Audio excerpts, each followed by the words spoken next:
Happy day. This is Ramya from the Department of Management Studies, MBA. We will be discussing a topic called BCG Matrix, part of the course called Strategic Management in today's discussion. To begin with, what is a SBU? SBU is a Strategic Business Unit. So, what does it mean to have a term called SBU in the context of strategy? In the case of large corporate business houses, there are multiple product lines which are available. Then it becomes difficult for a corporate entity to track the performance, to stay focused in terms of their mission and objectives for delivering results along individual product lines. So, what logically the large conglomerates tend to do is they split their entire product lines into individual strategic business units. So, strategic business unit typically is an independent business unit under a large corporate umbrella.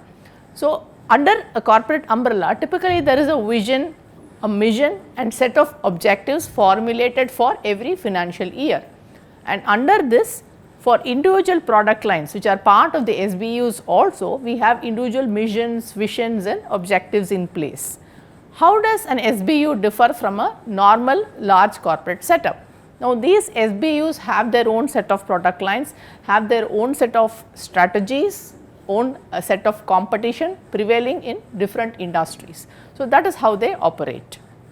Apart from this, if you notice, there are different growth approaches or strategies that individual product lines tend to make. They tend to introduce new products, they tend to explore new markets, they tend to add product lines to their existing lineup. So, all of these are subsequent strategies which they operate under an SBU level. Looking at what an SBU is and why we need to have an SBU approach for a large conglomerate, these are the four major things that we need to look at. From handling and overseeing the administration, the SBUs are very easy to handle, because when you have a larger entity, it becomes difficult for them to track the performance in terms of individual metrics. So, SBUs foster that convenience through which we can define performance metrics at individual product line level or SBU level to track them to the finish point. The second concept is adapting to various markets. I already spoke about growth strategies in which we were trying to explore new markets or introduce existing products in new markets, right. So, in the context of this, handling product lines by SBU makes it convenient for the corporate entities to be able to expand their business. Third, if you notice, in terms of resource allocation, which is the most important. What is a resource? Resource could typically be a financial resource or a non-financial resource. In order to run a business, we need money, we need man-hours of effort, etc., right. So, what is explained in terms of money comes under the category of financial resources. The non-financial resources could typically mean the effort, the man-hours of effort involved in the operations, the skill that is prevailing in a given company's setup, the core competencies that have been developed in an individual organization. So, all of these comes under the category of non-financial resources. Whether the resources are financial or non-financial, either ways they are limited. So, allocation has to happen commensurate with this observation that to the right set of elements you need to allocate considerable resources, and where there is lesser amount of revenue that a particular product line or line of business generates, lesser amount of resources will be allocated by the large corporate entity. So, in that context, SBUs make it easy for the corporate entities to identify how each lineup of product is performing and accordingly allocate resources for this. So, this is the third requirement why we tend to have an SBUs based approach in a strategy. Fourth is a regional approach.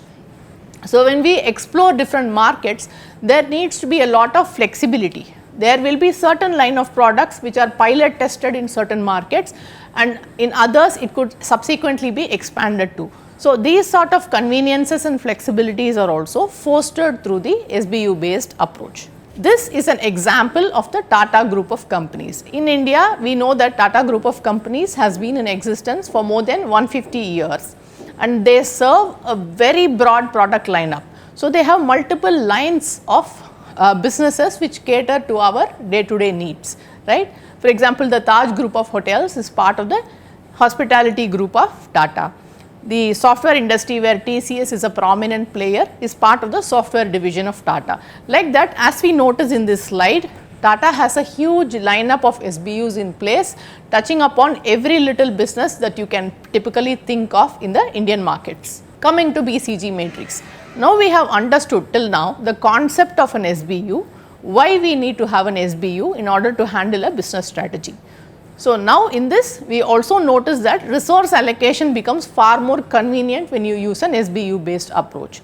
To guide people, to guide large corporate conglomerates in allocating resources, be it financial or non-financial, we use a guiding principle which is fostered by what is called the BCG Matrix. BCG stands for Boston Consulting Group. Now, Boston Consulting Group is a very prominent player, it is among the top 4 in the consulting industry, right. So, this particular matrix, which was proposed by Mr. Henderson, who was part of the BCG, is also known as growth share matrix or BCG growth share matrix. How does it help? It helps companies to analyze their individual business units in terms of 2 parameters, the market growth rates and the relative market share. This matrix is as old as 1970, because that is the year in which this particular matrix was propounded by Mr. Bruce Henderson. But does it make sense now after all these years? We are in the 21st century, it still makes relevance in large corporate houses in the context of even AI and ML pervading in a lot of industries. BCG matrix still holds a lot of sense. This, in the words of Henderson, who proposed the BCG matrix, in this famous article called product portfolio, he says a company should have a portfolio of products, that is different lineup of products, and individually each of these product lineups will have different growth rates and different market shares in the industry in which, or in the market in which they are operating. When you have a situation like that, how do I work out forward with my business? So, that is what is a guiding principle of BCG. So, this is the famous BCG matrix about which we have been talking all this while. If you notice, it has 4 quadrants. 4 quadrants aligned along a 2 dimension, that is the x axis and the y axis. Your x axis talks about the relative market share. What is the relative market share? How much of customers are under my fold in a given industry, in a given market in which I am operating. So, that is the ratio called relative market share. Along the y axis, I have a market growth rate. Now, different industries and in different markets, the rate of growth is different. For example, if we talk about software industry in Indian markets, it is a rapidly pacing, rapidly accelerating growth rate is what they have. Or if I look at some traditional industries like mechanical industries which go with the traditional methodology, the rate of growth has relatively reduced, because now they are moving to more automated and AI enabled sort of setups, right. So, this way different industries and in different markets, the rate of growth tends to be different. So, now what we are going to do as part of this matrix, we are going to look at 2 dimensions. One is the relative market share and the other is the market growth rate. Now, both these dimensions can be high or low. So, depending on this permutation combination, we can typically get 4 different combinations, for which we have these 4 different quadrants which are mentioned. The one that you see in the form of a star is called a star performer. The one that you see adjacent to that is a question mark. The one below the star is your cash cow, that is why it has a dollar symbol mentioned, and the final one which has a shadow of a dog is the underdog. Okay. So, these are the 4 different quadrants which are part of a BCG matrix. What does it mean? A star performer means we are talking about a product lineup which has a very high market growth rate and our presence in that particular market is also high. So, the relative market share is also high. Now, this is a very enviable position for any company to operate in. I am a top performer in a given industry and the industry itself has a huge potential to grow. So, it means going forward, this particular line of business is going to keep generating cash for me and going to foster a lot of growth opportunities for me. So, this is the most ideal position to have. In stark contrast to it, if we look at the underdog, here you notice the market growth rate is also low and the market share is also low. So, we are talking about a SBU where my presence in that particular market is limited, and not just that, I am in an industry or market in which the growth itself is less. So, relative market share is also less and the market growth rate is also less. So, I have a questionable future ahead. The conglomerate is facing a question whether to continue forward in operating in that particular industry and market, or should I fold my business there. I have to seriously think about it because it is probably sucking up my resources and not giving me the required rate of return. So, that is the underdog. Moving to cash cow. If we look at cash cow from the very term, we can understand that it is generating money for the business. It is a huge cash generation machine for that business. Why? Because I am in a very strong market share position. My relative market share is high. So, I hold a huge fold of customers under me, right? But overall industry does not foster a very good growth rate. So, moving forward, will I be able to generate this level of cash is something I have to seriously think through. However, at the current standpoint, if I look at, I am generating immense money, huge revenues out of this SBU. So, that is my cash cow position. Coming to the most puzzling, which is the question mark. Why is it puzzling? It is puzzling because it seems to be a good industry, a good market with huge potential to grow. That is why the market growth rate is high.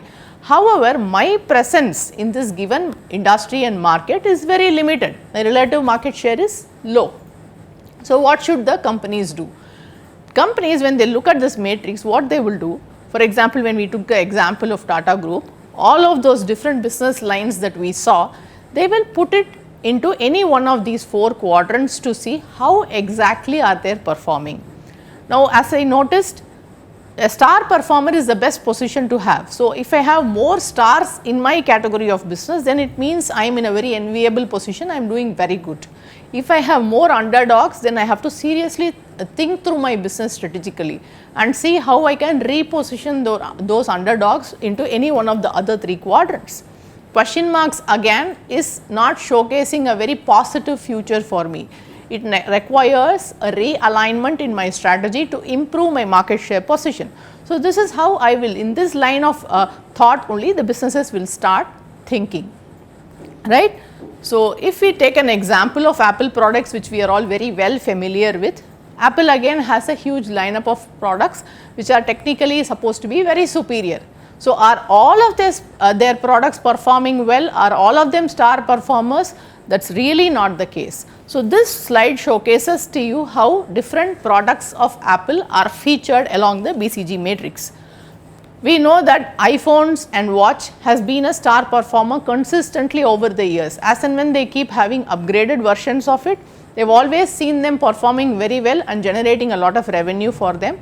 This industry being part of the smartphone business with a lot of advanced features getting added on is also a very growth oriented industry.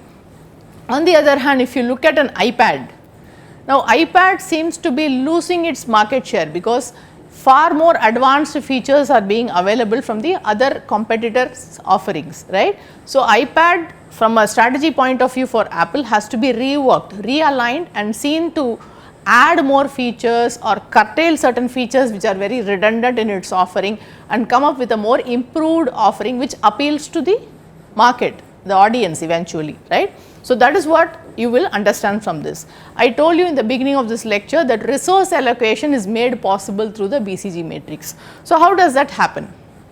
So, for a star performer, the business will continue to give the amount of resources that it has been over the years allocating so that it can maintain that superior position. Looking at the underdog position, in terms of the financial and non-financial resources allocated, the company will strategically think through, by adding more resources, will I be able to improve its position or should I curtail the resources added so that I do not waste it, because it does not seem to be currently generating any revenue and I have to see in the immediate possibility whether it can be improved in terms of its position. In terms of cash generation again, you do not add more financial resources because in the status quo itself the business is performing very well. So, you will continue to maintain the position and generate cash, which you can subsequently feed into the other lineup of businesses, that is the ones in the question mark stage and the ones in the underdog stage. You can effectively and optimally utilize those resources that you are allocating. The question marks is a very it is actually like a wondrous quadrant to have, because you can push those question marks by reinventing it so that it also becomes a star performer, or you can also do something about realignment of your strategy, so that you can push those question mark products and services into the cash generation mode, into the cash cow quadrant itself. So, it is question marks are very important in terms of how to improve upon their purposes and how to re-strategize them in terms of the offerings. So, what is the recommendation from Bruce Henderson after you do this BCG growth share matrix analysis for your lineup of businesses? He suggests 3 things. He says we cannot have a skewed setup where many are there in the star position or many are there in the underdog position or in either of the other 2 quadrants. We should have typically a very well balanced portfolio in our lineup. Second, he talks about having a lot of cash cows, because we already saw in our example, cash cows give you the cash generation which is required for feeding into the other businesses like the ones in the question mark and in the underdog. In fact, more into the star performer also, so that you can improve your star position as well. So, have a lot more of cash cows in your portfolio.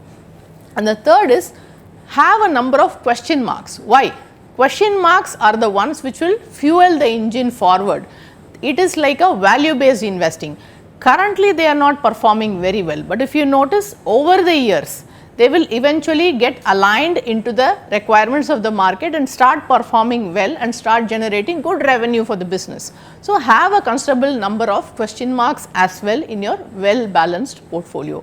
So, these 3 are the recommendations from Bruce Henderson himself, who had proposed the BCG matrix. Now, this particular matrix was proposed in the year 1970.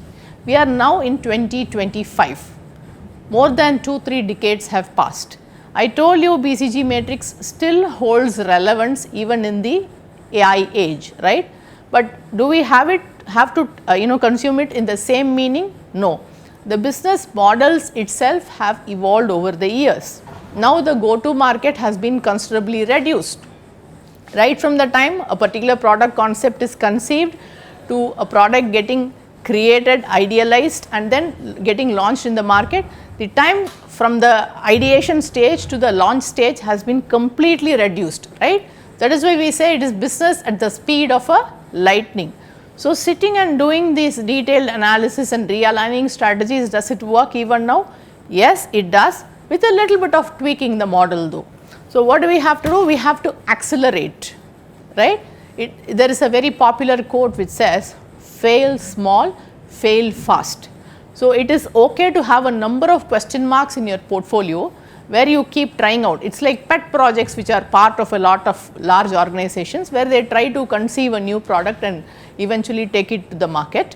So, keep trying out multiple products, keep trying out multiple question marks, you never know which of these will click. So, accelerate the pace of innovation, come up with new developments, that is the buzzword today, which is the first thing. Second, balance your exploration and exploitation. This is another key term, because when I talk about exploitation, it means I am focusing on my star performers and cash cows, from where I am going to generate cash, which will be eventually deployed in the other lines of business. So, I am exploiting it. At the same time, in my portfolio, I also have some question marks and underdogs, which I am trying to explore to see where exactly I can take them forward, so that they also become good performers for me. They also become value based product lineups for me. So, this has to be very balanced in a fine manner, so that exploration goes hand in hand with exploitation. So, this will ensure my business eventually succeeds. Hope you liked this lecture. Please like, share and subscribe the M.O.P classroom channel for more such interesting lectures. Thank you.